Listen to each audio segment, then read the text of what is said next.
The Tesla in self-driving mode started braking unexpectedly. Dodgy deepfakes created have spread like wildfire across social media. Suicide encouraged by artificial intelligence. AI generated. Artificial intelligence causing job loss right now. Every single piece of tool, from fire to stone axe, all the way to AI, we have made our tool double-edged sword. AI is a revolutionary technology of our time. While as it becomes deeply embedded in increasingly specific and complex social scenarios, are we truly prepared? MIT has built an AI risk repository to track and monitor AI-related incidents. Their conclusion: in more than half of negative AI incidents, the fault lies with the AI systems themselves rather than with humans. AI governance is a challenge we can only face together.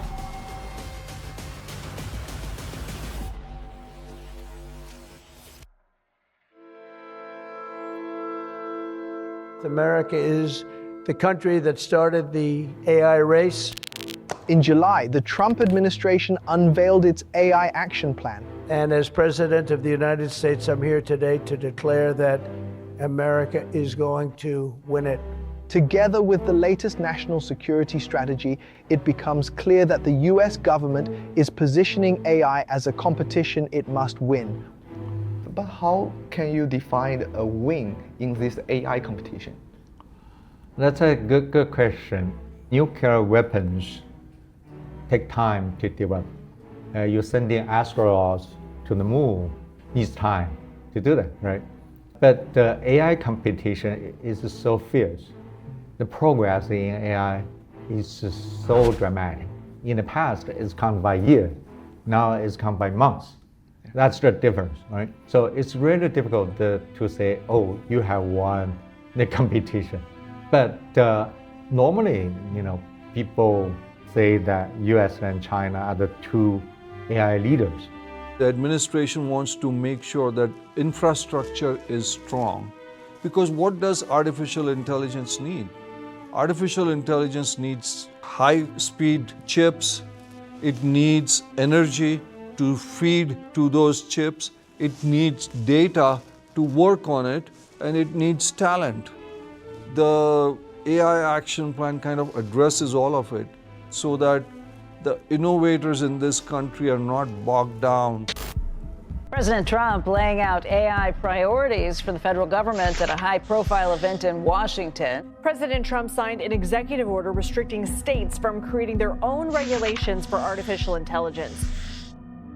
Why is the Trump administration loosening AI regulations at a time when AI governance is increasingly urgent? And who is driving this trend behind the scenes?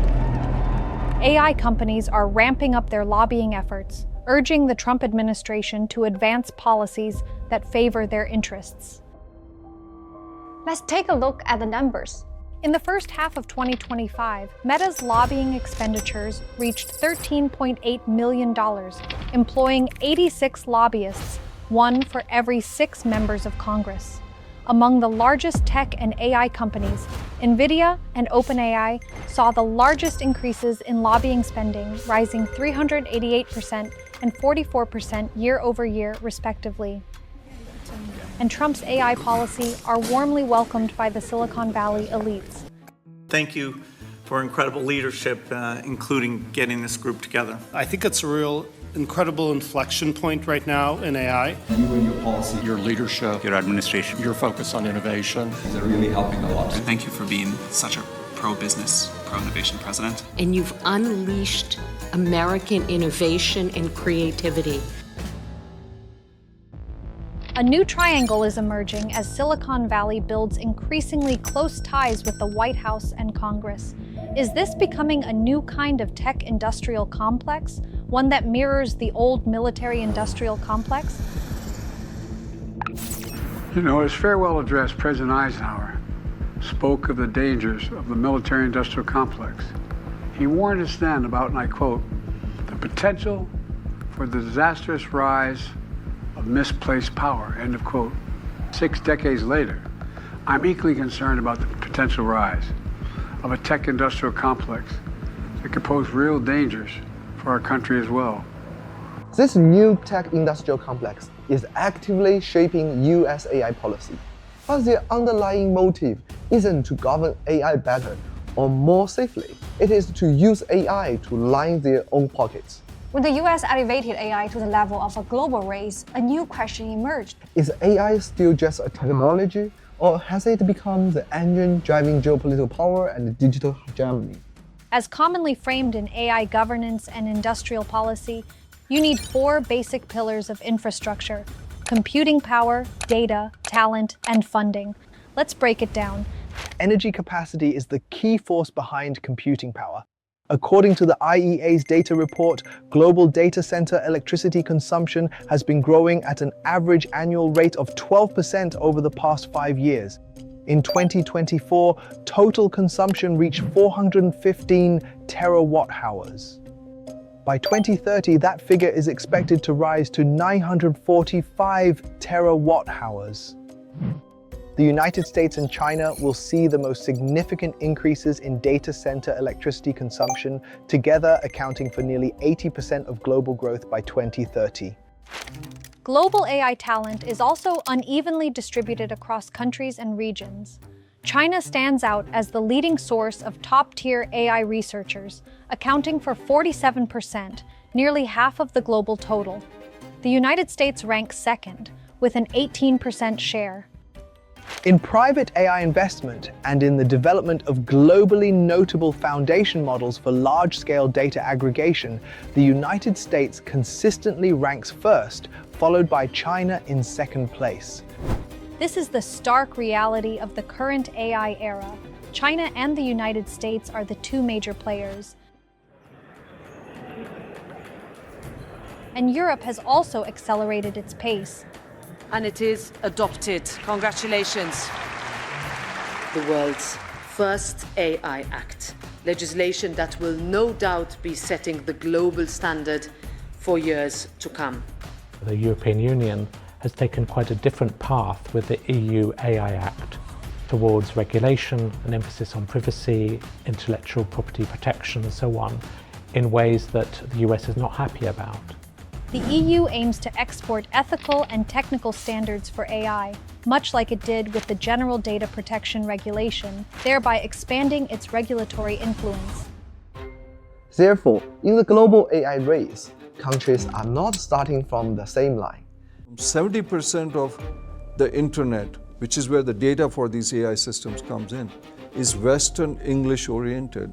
So if you're a country, let's say in Africa or in some small country in Europe, you have a history of hundreds of years, and your language and culture, it could get wiped out because of these AI systems.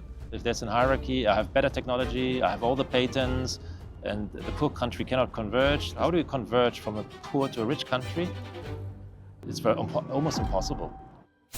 I've been at times kind of worried about this seems like it's somewhat unnerving to have intelligence created that is far greater than our own. And will this be bad or good for humanity?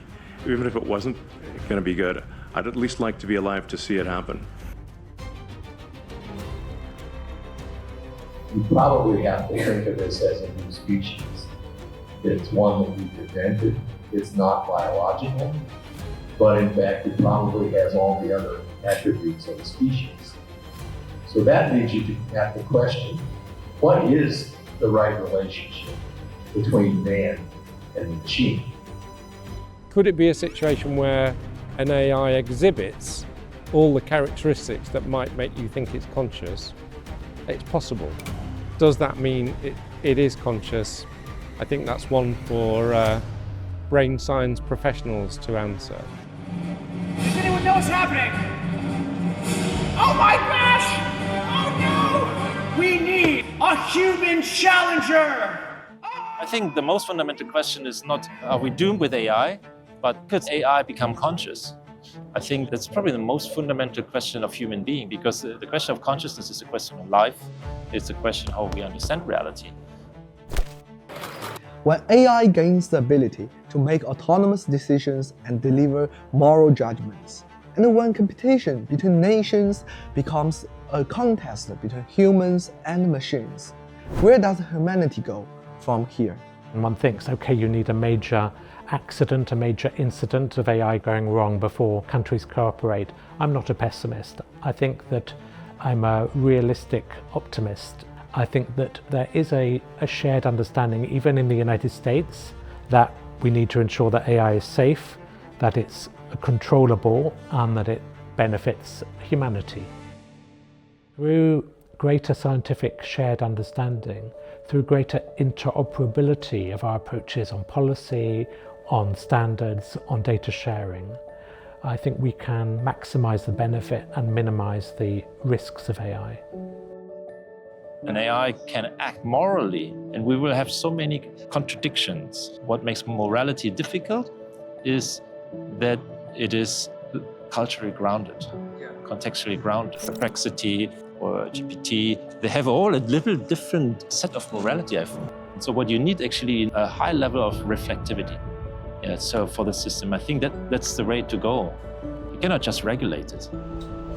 You cannot, because if it becomes ubiquitous and highly capable, then the regulation will not help. Then you have to work hard that those models relate to our inner core, what we think is important. While discussions of AI consciousness remain a question of the future, China has moved ahead into the realm of practical governance. At the World Artificial Intelligence Conference in Shanghai last July, China signaled that it sees AI governance as essential, releasing the Shanghai Consensus on International Dialogue on AI Safety to encourage global dialogue and investment. I think that China's approach is the kind of approach that allows everyone worldwide to feel welcome in a community of progress.